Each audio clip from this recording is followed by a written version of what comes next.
ओम शांति। 10 दिसंबर 2023 की अव्यक्त बाप दादा की रिवाइज मुरली है ये 23 फरवरी 1997 की। और आज बाबा हम एक खुशी का महामंत्र दे रहे हैं कि किस प्रकार से कुछ भी हो हम सिर्फ सदा खुश रहे, यही पुरुषार्थ करें और भले छोड़ दें।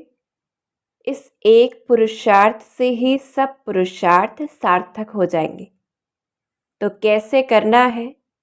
जैसे कल भी बाबा ने हमें अनेक मंत्र दिए कि जितना अनासक्त होकर रहेंगे, खुद से रूह रिहान करेंगे, तो खुशी रहेगी कि जब कोई इच्छा ही नहीं तो कोई इच्छा न पूर्ति होने की चिंता नहीं है।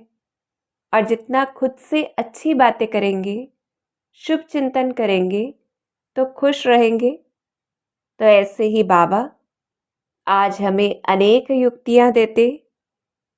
बाप विश्व कल्याणकारी है, बच्चों को देखकर खुश होते हैं, रिस्पॉन्ड करते हैं। ओ मेरे अति प्रिय, अति स्नेही, कोटों में कोई और कोई में भी कोई लाडले बच्चे, सदा खुशी में डांस करते हुए देखना चाहते हैं। और हम बच्चे भी कैसे हैं, जो स्नेही भी हैं तो सहयोगी भी हैं। दिल से मेरा बाबा का गीत बजता रहता है, लेकिन सदा खुशी में अंतर है। तो बाबा अंडरलाइन कराते कि वर्तमान समय विश्व को इस सेवा की आवश्यकता है और भले कोई पुरुषार्थ न करे तो क्या सेवा करनी है। आपके सामने आते ही चेहरे व नयनों से या मूरत से या हमारी वृत्ति से, दृष्टि से, दो शब्द से ही हर आत्मा के दुख दूर हो जाएं और उन्हें खुशी प्राप्त हो जाए। कितनी भी भटकती हुई हो, परेशान हो, दुख की लहर में हो, खुशी में रहना असंभव समझ रही हो, पर वहाँ लेकर जाए और उनके दिल से ये गीत बजे कि वहाँ कमाल है परमात्मा आत्माओं की। तो चेकिंग करनी है सारा दिन हमारा चेहरा, हमारी वृत्ति, हमारे बोल कैसे रहते हैं, खुशी देने वाले या दुख देने वाले। तो पूछते हैं बाबा कि मन की खुशी सूरत से स्पष्ट दिखाई देती है, तो क्या सदा खुश रहते हैं या खुशी में अंतर होता है?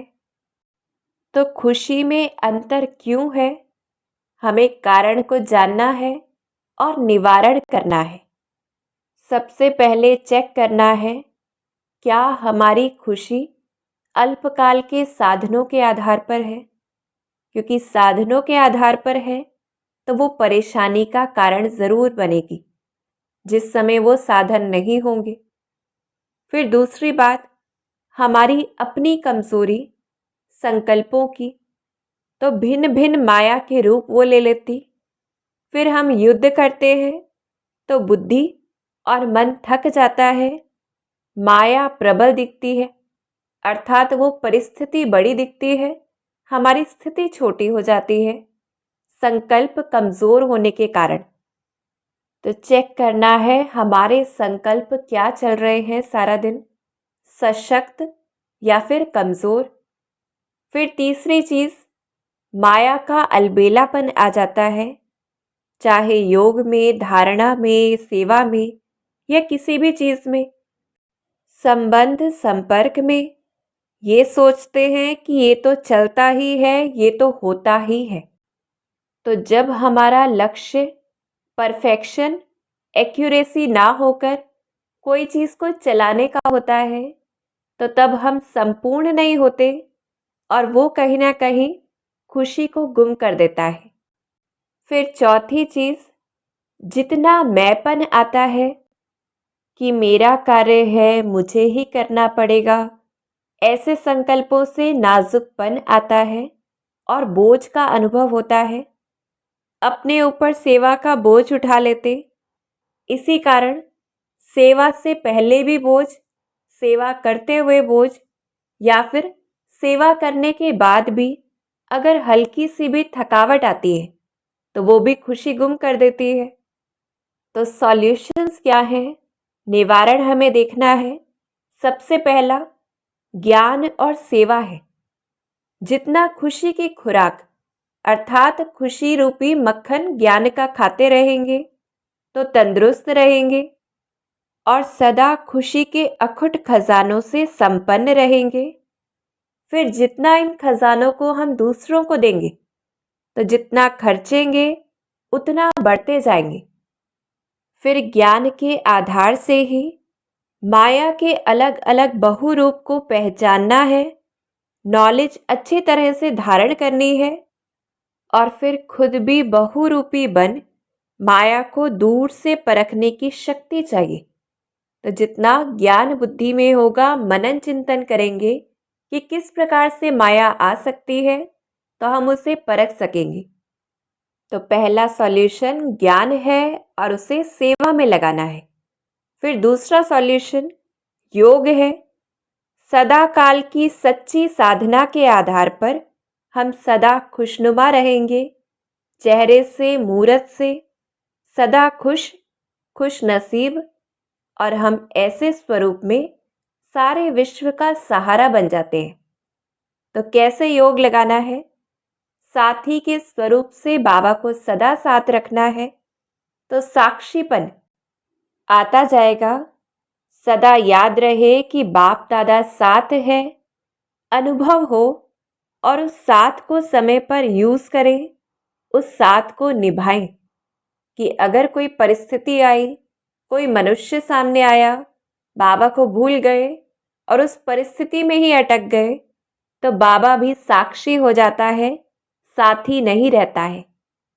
तो ये अभ्यास करना है। जैसे स्थूल में कोई मनुष्य हो तो हम भूल नहीं सकते कि ये साथ नहीं है, तो इसी प्रकार से जितना उसे साथी के स्वरूप से रखेंगे, राजापन का नशा रहेगा, साक्षीपन की राजा की सीट या तख्त वो सदा मजबूत रहेगी और हर कार्य करते, सोते, उठते, बैठते, चलते, संबंध संपर्क में आते हम साक्षी के तख्त पर बैठे रहेंगे और हर परिस्थिति को खेल के स्वरूप से देख पाएंगे। जितना बाबा साथी होगा, साक्षी बन पाएंगे, क्योंकि वो सदा साक्षी है तो उसके साथ से हम भी ऐसे बनेंगे। और अगर बाप साथ है, बाप का कार्य है, ये याद है, बाप ही करवा रहा है, तो बोझ रहेगा ही नहीं, बोझ बाप ले लेंगे और ऐसे हम फरिश्ते स्वरूप में सेवा करेंगे, जैसे कोई डांस करते हैं या खेल करते हैं। तो ये दूसरा सॉल्यूशन है, जितना साथी उतना साक्षीपन की स्थिति होगी। फिर तीसरी चीज धारणा में लानी है, अपने स्वमान का अभ्यास करना है कि हम जैसे खुश नसीब सारे कल्प में कोई आत्माएं नहीं, हम तो मास्टर मायापति हैं। माया हमारे सामने मरी हुई चींटी है, हम स्वराज्य अधिकारी सो विश्व राज्य अधिकारी है। तो जितना ऐसे स्वमान की प्रैक्टिस होगी उतना नशा चेहरे और चलन से अनुभव होगा भी और दूसरों को करवा पाएंगे। तो चेक करना है कितना नशा हमें सारा दिन रहता है और कितना हम शिव बाबा को, बाप दादा को साथी बनाकर रखते। फिर और क्या धारण करना है? दृढ़ता को, कि सिर्फ एक लक्ष्य बुद्धि में रखना है, दृढ़ता के द्वारा कि चाहे कुछ भी हो जाए, हमारे अपने मन की स्थिति के द्वारा या अन्य आत्माओं के द्वारा कोई अपमान या कोई परेशान करता या प्रकृति के द्वारा या वायुमंडल के द्वारा किसी भी प्रकार का कुछ भी होता है, मुझे खुशी नहीं छोड़नी है। तो ये पक्का कर लेना है, क्योंकि बाबा अंडरलाइन कराते कि ब्राह्मण जीवन में अगर खुशी ही नहीं है, उदास है, तो जैसे माया के दास हैं, अर्थात हम माया की मत पर चल रहे हैं, तो चेकिंग भी करनी है। तो ब्राह्मण बनकर क्या किया, और अभी ही संस्कार भरने हैं सत्युग के लिए, तो साक्षीपन के तख्त नशीन रहने का संस्कार अब से ही डालना है, तो विश्व के तख्त पर बैठ सकेंगे।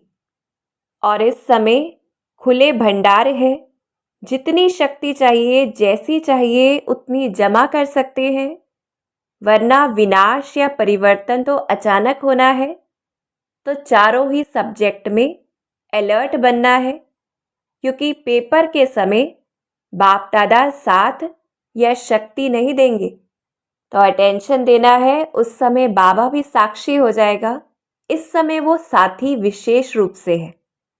और लौकिक सेवा फिर कैसे करनी है, इस पर भी बाबा अंडरलाइन कराते कि हैंड्स मांगना नहीं है, निकालना है, दान पुण्य करना है।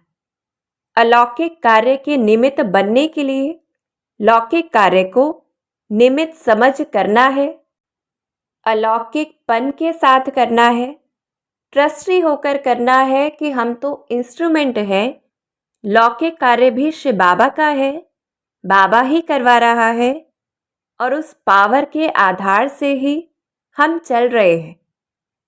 तो हमें कहा जाएगा कि हम सरेंडर बुद्धि है, लौकिक कार्य करते हुए भी, और यही सेवा का साधन बन जाएगा। फिर और कैसे करनी है सेवा? परख शक्ति के द्वारा फिर निर्णय लेना है, परखना है कि हमारे साथ तो कौन है, स्वयं बाप है। हम आत्माएं कितनी श्रेष्ठ है, तो खुद को भी परखना है।